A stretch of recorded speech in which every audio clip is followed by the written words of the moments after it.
Oi gente, bem-vinda a mais um vídeo aqui do Dicas da Tia e hoje a gente vai falar sobre reeducação do sono.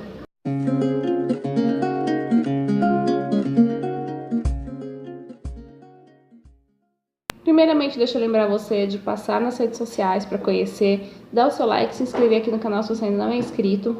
Vou começar falando para você que se você chegou nesse vídeo procurando um jeito milagroso de resolver o sono do seu filho, do seu bebê, amiga, amigo, não é nesse vídeo que você vai encontrar. Nós estamos há 2 meses na reeducação do sono da Isabela e eu vim compartilhar com vocês os primeiros avanços e as muitas dificuldades que a gente está tendo nesse período. Para você que acompanha aqui no canal, não é novidade, mas se você chegou aqui pela primeira vez, eu sempre reclamei do sono da Isabela, ela sempre deu muito trabalho para dormir. Eu comecei a gravar os vídeos depois do nascimento dela e eu tô sempre exausta, tô sempre com muito sono, porque desde que ela nasceu, ela mama pouco e em várias, milhares de vezes ao dia, entendeu? Ela não é uma criança que para pra mamar, mama e vai mamar depois de 3 horas. Não, toda hora ela procura mamar. Inclusive agora ela tá mamando, porque eu ainda amamento, ela tá com 1 ano e 8 meses. E ela sempre mamou em livre demanda. Agora que eu tô começando a limitar um pouco mais as mamadas dela, porque ela não precisa tanto mais do mamar para sustento mesmo, assim, né? É lógico, eu acredito em todos os outros benefícios da amamentação prolongada, senão não estaria amamentando, mas eu sei que para a nutrição dela, ela já come, ela já bebe água, então ela não precisa realmente mamar toda hora para se sentir satisfeita. Então agora eu comecei a limitar um pouco as mamadas dela. Mas como ela sempre mamou em livre demanda, para ela é um pouco difícil entender isso. E ela sempre mamou picadinho e milhares de vezes, inclusive à noite. Tanto que depois, assim, do 3º mês dela, de passar a noite inteirinha sentada na cama amamentando, eu desisti e comecei a fazer cama compartilhada. Só que isso ajudou muito pouco, né, pra eu descansar e pro meu marido também, porque ela continuava aqui procurando o peito a noite inteira. Então eu passava a noite inteira com ela no peito, com a boca no peito, eu numa posição desconfortável. Se eu me mexia, se às vezes ela desgrudava um pouco do peito, eu me mexia, virava de barriga para cima, ela acordava e ela já acordava desperta. Então, às vezes era 3, 4 horas da manhã, ela já acordava achando que era dia, que era hora de descer para brincar e chorava. E daí eu tinha que pôr no peito de novo, porque a gente não mora só nós, então para não incomodar as outras pessoas.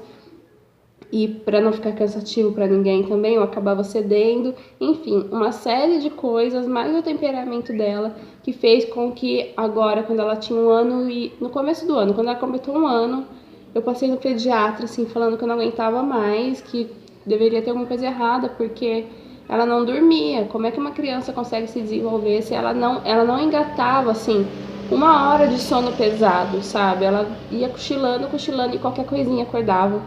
Eu passava a noite, vamos supor, amamentando horas. Daí, quando ela finalmente dormia, eu ia me mexer, estralava um osso, assim, de tão cansada. Ela acordava com esse barulho.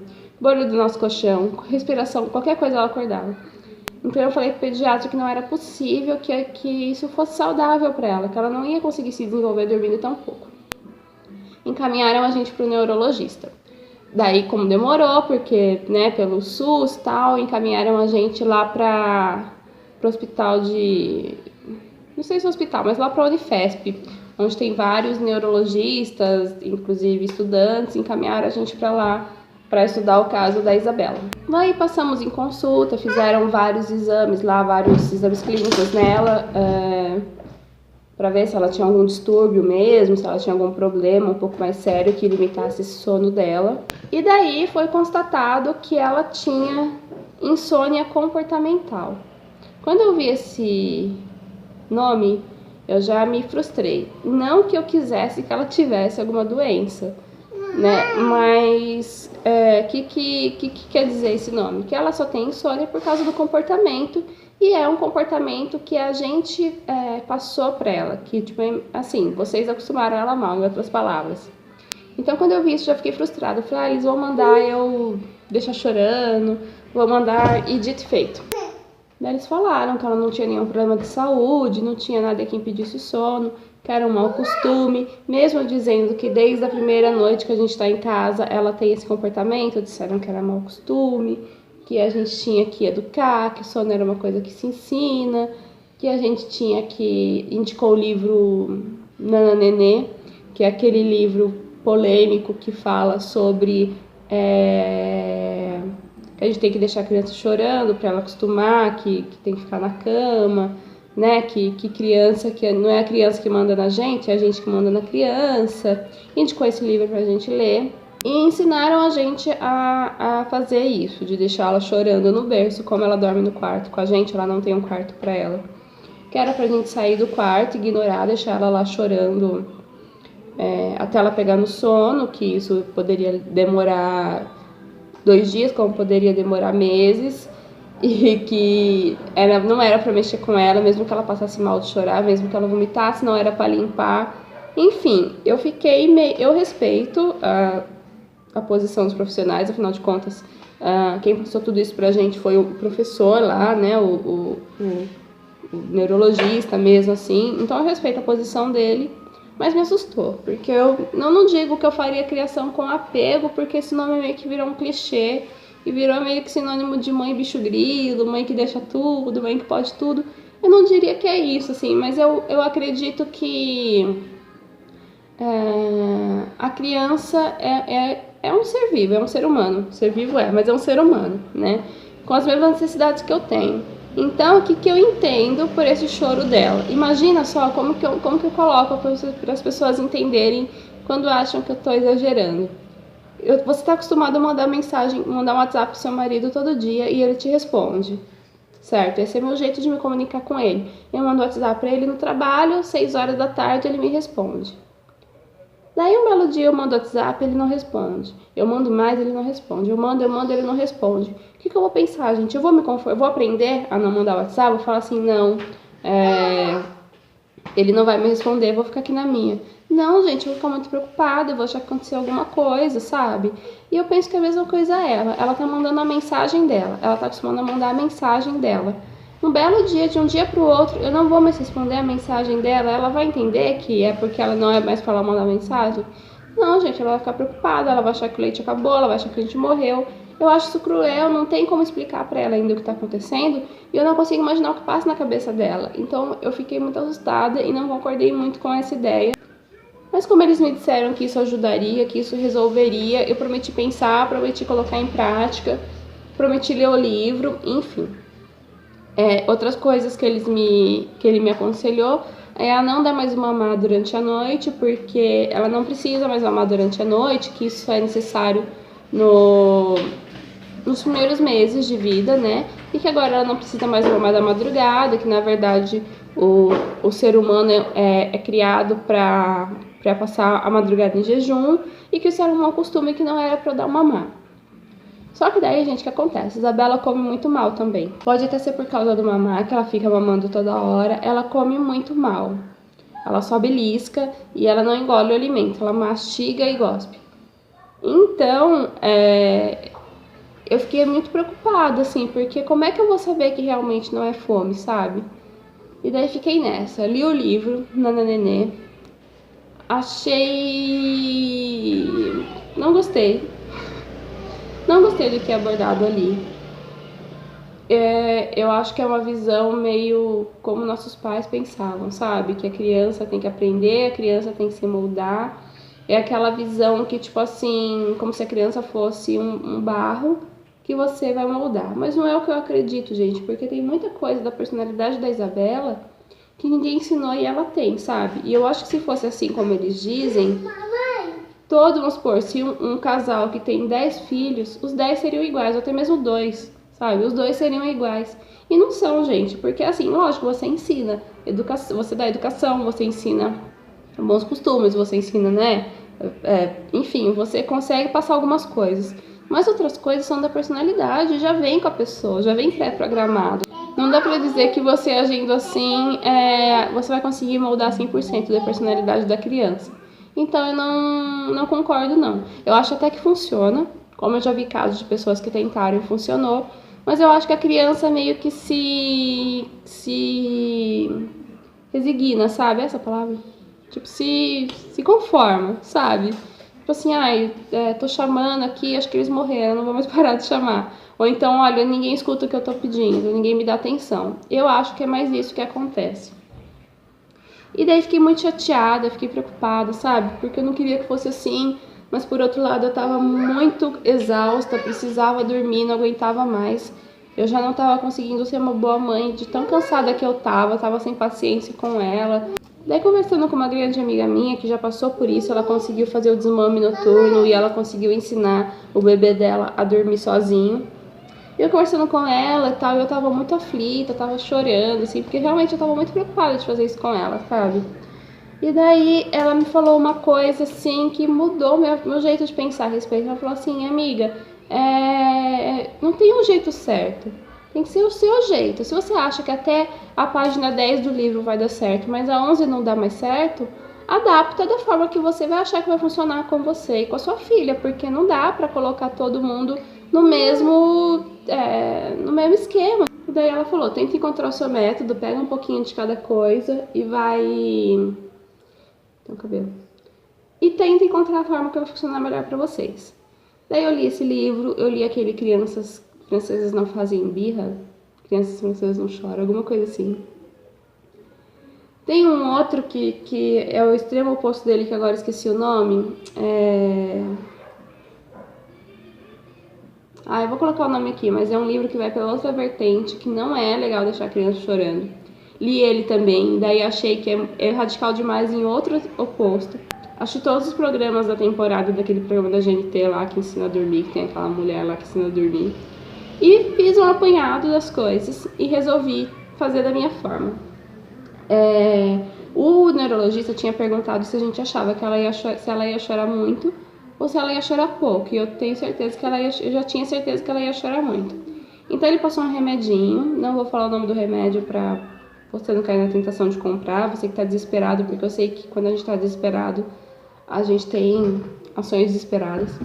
Mas ele passou um remedinho que era pra dar por 5 dias, para que nessa época mais tensa da adaptação, ela chorasse menos, porque ele dá um soninho, então ela ia chorar sim, mas ele ia chorar menos tempo. E daí depois, no fim dos 5 dias do remédio, ela já teria entendido melhor que ela teria que dormir no berço e não precisaria continuar dando remédio. E enfim, eu dei o remédio. No primeiro dia ela ficou super dopada. Eu chorei de ver o estado dela, assim, porque me deu uma impressão muito grande. Ela ficou muito dopada mesmo. Então eu diminuí a dose por conta própria. Daí nos outros 4 dias funcionou. Ela chorou um pouco, chorou tipo assim, meia hora, mas não chorou tanto e se acalmou rápido. Eu nunca cheguei a deixar ela sozinha no berço, no quarto. Eu sempre ficava perto. Eu fiz meio como se fosse aquela dança das cadeiras que eles falam no GNT, sabe? De no primeiro dia ficar bem perto e ir me afastando. A gente fez mais ou menos isso. E daí ela acordava de madrugada. Algumas vezes eu não dava o mamar e outras vezes eu dava, assim, pra espaçar um pouco mais a mamada dela noturna, sabe? E daí, como ela tava sob efeito do remédio, quando eu não dava o mamar, ela chorava um pouquinho, mas voltava a dormir. Ok, tudo bem. No final do 5º dia eu falei assim, agora, se continuar desse jeito tá legal, né? Só fiquei com medo de como seria o 6º dia. E realmente não foi fácil o 6º dia. O primeiro dia, sem o remédio, foi punk. Foi muito punk, gente, porque ela não tinha aprendido porcaria nenhuma que ela tinha que dormir no berço. E sem o efeito calmante, né, de sono, sonífero do remédio, ela chorou por 2h30. 2h30. E daí que ela já sabe falar algumas palavras, ela ficava me chamando, pedindo mamãe, mamãe, pedia mamar, e me chamava, e tentava pular do berço, e eu com medo que ela caísse do berço, porque o berço é alto, né, tá tipo no nível mais baixo, mas ela se pendurava e se colocava pra frente, então eu tinha medo que ela caísse de cabeça. E ela não pegava no sono de jeito nenhum. No final dessas 2h30, ela só dormiu porque eu acabei pegando e coloquei no peito, porque ela pedia muito mamar. Eu via que ela tava com a boca seca de chorar. Ela mamava e fazia assim. e ela não aceitava água de jeito nenhum. Então, eu não tive coragem de deixar ela, sabendo que ela estava passando sede. Não tive coragem, fora que teve vizinho que reclamou. E daí acabou que eu peguei ela e coloquei no peito e ela adormeceu. No segundo dia, a mesma coisa, até um pouco mais, quase 3 horas chorando e não pegou no sono enquanto eu não peguei e não dei mamar. E nisso continuou por um bom tempo. Até que eu desisti de fazer isso. Eu entendi que ela não estava pronta para desmamar à noite ainda, seja pelo lado nutricional, seja por fome ou sede, ou seja por necessidade mesmo de colo, de acalanto. Eu percebi que ela não estava pronta e eu acho que eu não quis que fosse assim, sabe? Eu não quis que fosse de uma forma bruta, porque se eu faço isso, gente, se eu amamento, eu amamento por amor. Eu amamento para dar o melhor que eu tenho para ela. E eu não achei justo eu arrancar dela assim, sabe? Eu fico até emocionada porque eu acho cruel fazer assim. Por mais que eu já tenha lido em muitos lugares que tem que ser bom para as duas partes, amamentar tem que ser bom para as duas partes, tanto para a mãe quanto para o bebê, eu não concordo totalmente, porque assim, gente, eu sou uma mulher de 34 anos, sabe? Eu não tem como eu querer comparar as minhas necessidades à dela. E eu entendo o que está acontecendo. Ela não entende como é que um belo dia eu simplesmente não vou dar mais, ela não entende. Então eu não quis que fosse assim. 2 meses depois, como é que a gente tá? Ela continua acordando de 2 em 2, 3 em 3 horas para mamar. O único progresso que a gente teve foi conseguir que nessas 3 horas, assim, espaçamos as mamadas, né? Porque antes ela mamava de 10 em 10 minutos. Agora ela tem um espaço maior e nesse tempo ela dorme no berço. Mesmo quando ela termina de mamar de madrugada e ela ainda tá meio acordada, eu consigo colocá-la no berço que ela vira pro lado e dorme. Então isso pra mim já foi um grande avanço, assim, porque pelo menos essas 2, 3 horas eu consigo dormir na cama, esparramada, consigo me mexer, consigo descansar um pouco melhor. Ainda tá cansativo.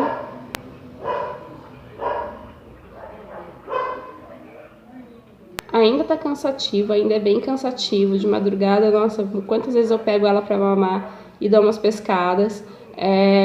Teve um dia que ela acordou e eu olhei pro berço, ela já tava na cama, então eu peguei ela sonâmbula, deitei ela na minha cama, eu não sei como eu fiz isso. No começo, quando ela começou a dormir no berço, eu tive dificuldade pra dormir, eu ficava morrendo de saudade dela. Então é um negócio muito louco. Mas esse foi o progresso que a gente teve até agora e já são 2 meses, desde que a gente passou no neurologista. Tem retorno agora em outubro. Eu tenho certeza que eu vou levar uma carcada das grandes, mas eu não me preocupo porque é a opinião dele, entendeu? No fim das contas, quem tá aqui com ela todo dia, quem tá aguentando o sono ou a falta de sono sou eu. Então eu vou ouvir, vou respeitar, mas eu não tô com medo de falar pra ele que eu não obedeci, sabe assim? Vou chegar e vou jogar real porque foi o melhor pra mim e pra ela. Eu não consigo imaginar deixar ela chorando, porque pelo que eu vi ela ia chorar há muito tempo e não ia aprender, e é isso. O intuito desse vídeo, além de passar pra vocês as primeiras mudanças que tá tendo aqui na reeducação do sono, foi falar pra você que tá passando por isso como eu, tentar procurar a melhor maneira pra sua família, pra você, sabe? Não é só porque sua amiga, sua vizinha, na TV, no livro, tá falando de outro jeito. Lógico, tenta mudar os hábitos, porque quanto antes você mudar, melhor. Mas não se apega porque com fulano aconteceu assim e deu certo, comigo não tá acontecendo, eu não tô fazendo certo, eu não sou uma boa mãe, ou nunca mais vou dormir, sabe? Porque cada criança é uma criança, gente. Isso aí não tem como a gente colocar no mesmo patamar. Tenta fazer da melhor forma possível, mas faz do seu jeito, vai tentando vários jeitos. Não deu certo de um, tenta de outro, não deu certo de outro, tenta de outro. Pesquisa, se informa e calma, sabe? Uma hora melhora, tipo, eu vejo pelo que a gente passava antes, melhorou muito já. Então eu tenho fé que a tendência é melhorar, entendeu? A gente só não pode deixar regredir. Daqui a um tempo eu volto, conto pra vocês as novidades, daqui uns 2, 3 meses eu volto pra falar mais sobre isso. Como tá sendo, se melhorou, se piorou, se ela largou o peito. Eu peço muito a Deus que ela largue o peito de livre e espontânea vontade. É meu sonho que um belo dia ela não queira mais mamar. Então eu vou voltando aqui e vou contando pra vocês. Lá no Instagram eu sempre conto também um pouquinho como é que foi, quando é mais difícil, mais fácil. Eu vou dando update lá pra vocês, segue por lá pra ficar por dentro e tentar usar alguma coisa da minha experiência pra melhorar a sua. Um super beijo e até a próxima. Tchau! Dá tchau. Tchau!